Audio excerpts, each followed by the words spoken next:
Strange Tales from a Chinese Studio Story 1.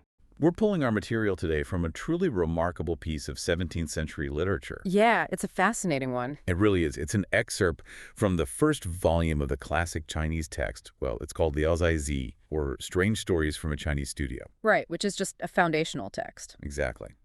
And specifically, we are looking at a tale titled Examining for City God. Which is, perfectly titled for what happens. It is. And our mission is to basically extract the core insights from this supernatural story. Huh. We want to explore how it masterfully blends like visceral ghost story chills with a profound exploration of moral philosophy. All wrapped up in a highly bureaucratic vision of the afterlife, which I love. Right, the bureaucracy of it's just so good. Yeah. So let me ask you, have you ever been dragged into a surprise test or maybe like a high-stakes job interview when you were completely unprepared? Oh, absolutely. The classic nightmare. Yeah, exactly.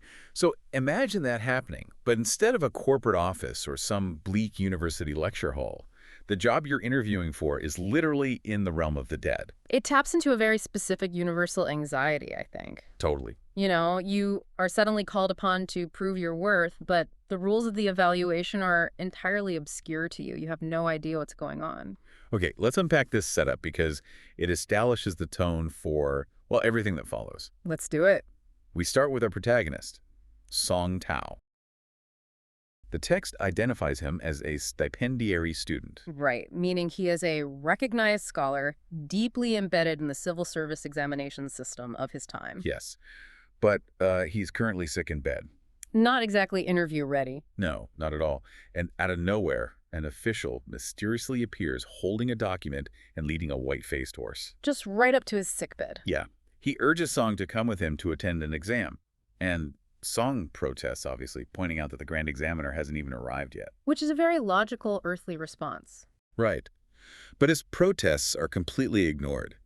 He is rushed along these unfamiliar roads until he reaches a magnificent capital city. The sensory details of that journey are crucial here. I mean, he is sick, he's disoriented, and he's being physically rushed. Right. He's basically being kidnapped for a test. Exactly. Yet when he arrives, he finds himself in a grand hall with over 10 officials seated at the front. And he doesn't recognize any of them, save for one. Lord Guan, right. Yes, Lord Guan, the famous deified general known for his unshakable loyalty and righteousness. Right. And he is told to take a seat at one of two desks. There's another scholar already sitting at the other desk. Like a perfectly normal exam hall. Yeah, exactly. And then a cryptic 8-character prompt just flies down to them. It reads, this is great, one person, two persons, having intention, lacking intention. It's quite the prompt. It is. Now, I have to push back on this framing a little bit. Okay, go ahead. Like, why a civil service exam for the afterlife?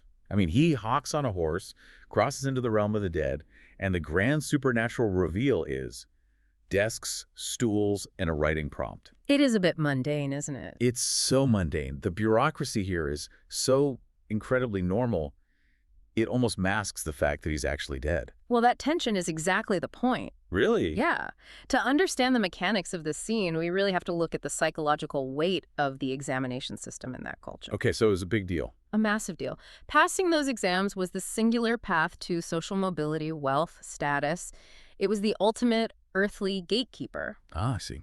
So by dressing up the transition to the afterlife in the mundane trappings of a standardized test, the story grounds the supernatural in everyday visceral anxiety. That makes a lot of sense, yeah. The divine world here isn't like a misty realm of clouds playing harps. It is an imposing municipal building. Right, it's City Hall. Exactly.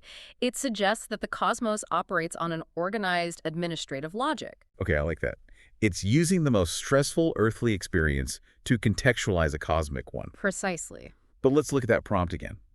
One person, two persons, having intention, lacking intention. This isn't, it's not a test of rote memorization or historical facts. No, not at all. It feels like a trap. It is a profound ethical puzzle. The gods are basically bypassing his academic knowledge to test the fundamental nature of his soul. Because they're hiring him, right? Exactly. A city god, which is the position they are quietly recruiting for, is a local tutelary deity. Like a supernatural mayor. Kind of. They're responsible for the spiritual and physical well-being of a specific jurisdiction. They are soul judges. Oh, wow. And you cannot place a soul judge in power if they only understand the surface-level mechanics of the law.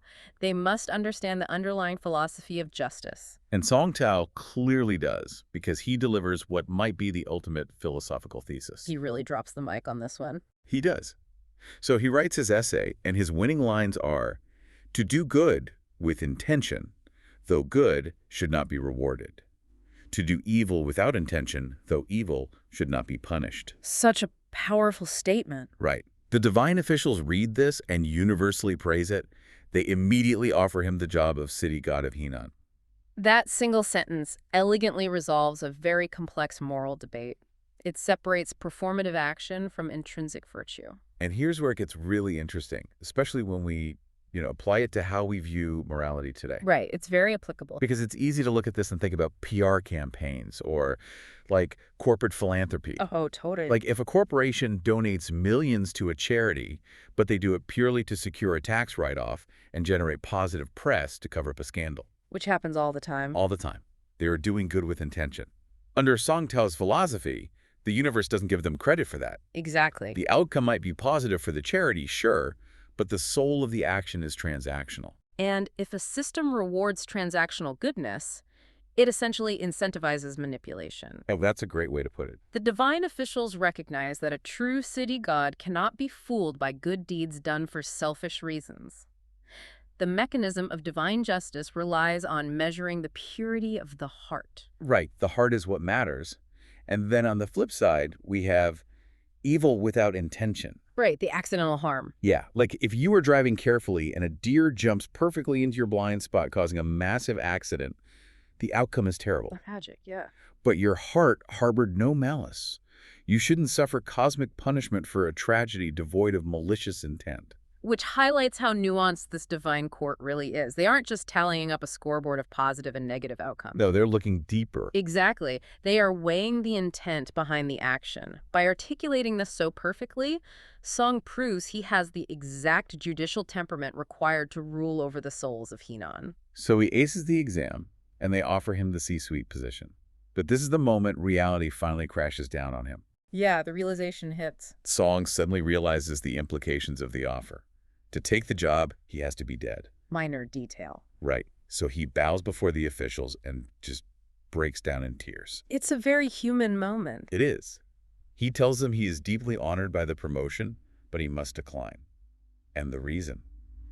He has a 70-year-old mother back in the living world with absolutely no one else to care for her. Such a difficult position to be in. So he begs to be allowed to serve only after she passes away naturally. This introduces a fascinating collision between two immense forces, really.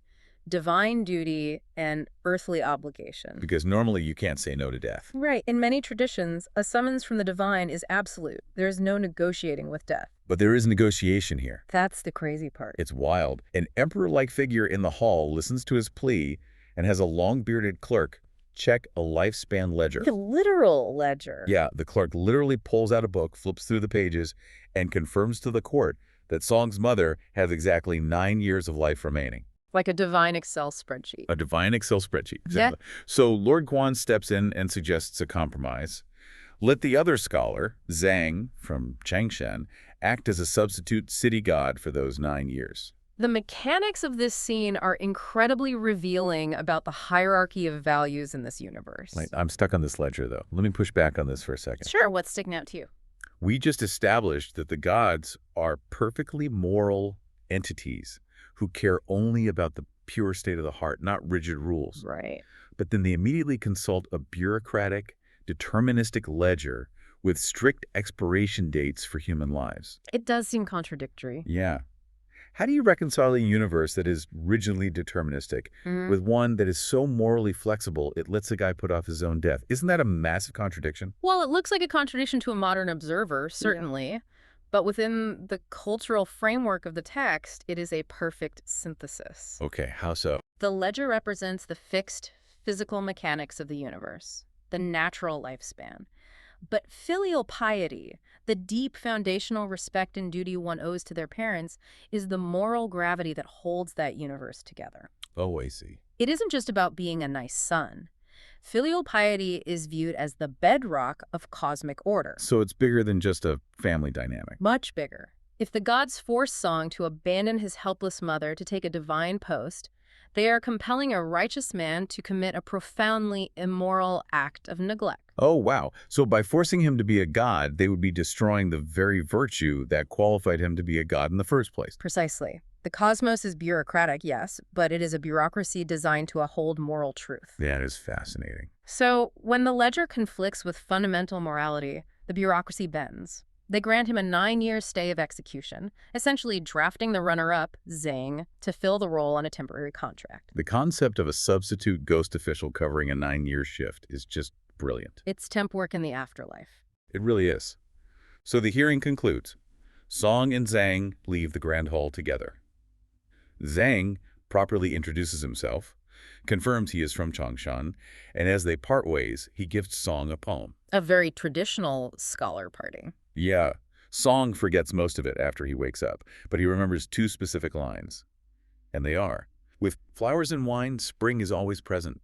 Without candles and lamps, the night is naturally bright." Those lines are beautiful, and they're not just aesthetically pleasing, they are deeply functional in explaining the nature of the soul in this mythology. They really are. To use an analogy, it's not just a description of a serene environment. It feels almost metabolic, Metabolic, how do you mean? like a bioluminescent organism. Right, interesting. Right. The creature doesn't need the sun or a lamp because it generates its own light from within. The night is naturally bright because the soul itself is the light source. That is an excellent way to conceptualize it. The darkness of the afterlife is only dark to those burdened by guilt or unresolved earthly attachments. Ah, so your conscience dictates your environment. Exactly. For a pure spirit like Zhang, who also passed the moral exam, even if he was the runner-up, the afterlife holds no terror. So he doesn't need lamps. Right. The lack of physical lamps is irrelevant because his clear conscience illuminates his reality. The poetry serves as a theological statement. Enlightenment provides its own perpetual spring. And Song desperately needs that comfort because his return to the living world is, well, it's anything but serene. It's actually quite horrifying. Yeah. He rides his horse away and suddenly wakes up as if from a deep dream. But he isn't in his bed. No, he's not. He is lying in a coffin. He has been dead for 3 days. Just imagine that panic. His poor mother hears him groaning from inside the wood, and she has to physically help him climb out. It takes him half a day just to recover enough breath to speak. The text intentionally pivots here, going from high-minded philosophical poetry straight into visceral, claustrophobic horror. It is terrifying, Quite. groaning inside a coffin for 3 days. But once he recovers, they do something very important.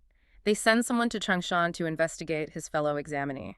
Oh, right, they go look for Zhang. Yes, and they verify that a scholar named Zhang actually did die on that exact day. Okay, so wait. Why is that specific detail so important? We cannot overstate how critical that verification is to the mechanics of the story.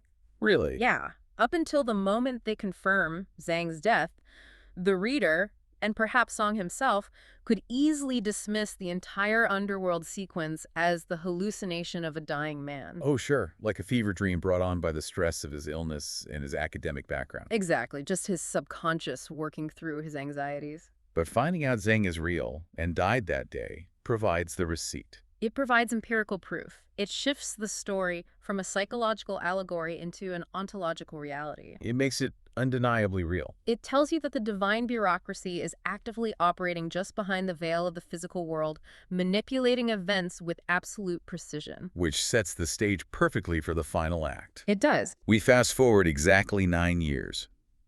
Song has lived his granted time, faithfully taking care of his mother.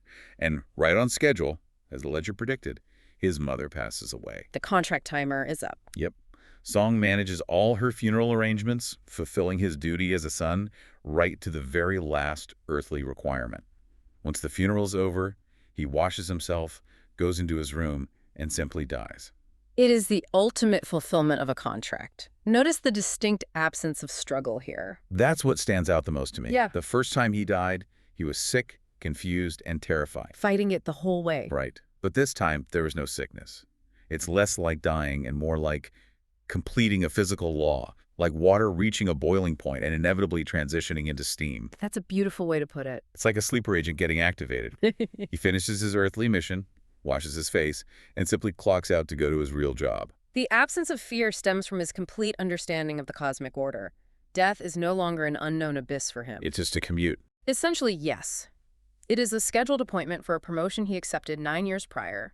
He has upheld his end of the bargain. His filial piety is flawless, and he knows the divine court will uphold theirs. And we get absolute confirmation of this immediately after. We do. Shortly after Song dies in his room, his father-in-law, who lives near the west gate of the city, suddenly sees him. But he doesn't see the humble, sick scholar. No, a completely different vision. He sees Song in full divine regalia.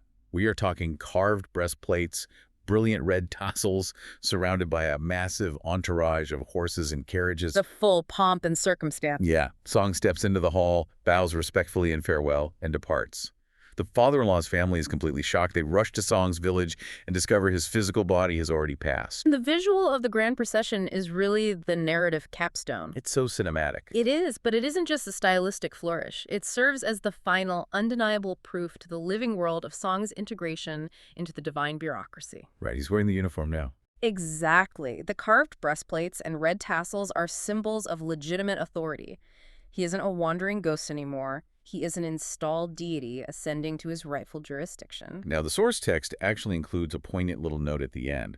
It mentions that Song wrote a short autobiography detailing this entire experience, but it was sadly lost during a rebellion, leaving us with only this summarized account. Which is a classic literary device in Liao Zaizi. Oh, really? It's a trope. Yes. Mentioning a lost primary document adds a layer of historical realism to the myth. It grounds the supernatural elements one final time in the messy reality of human history. Wow. So the core takeaways from this text are just incredibly rich. They really are. It forces us to confront the difference between pure intentions and performative acts. It argues that doing a good deed solely for the reward actually strips the deed of its goodness. That's a hard truth for a lot of people to swallow. It is.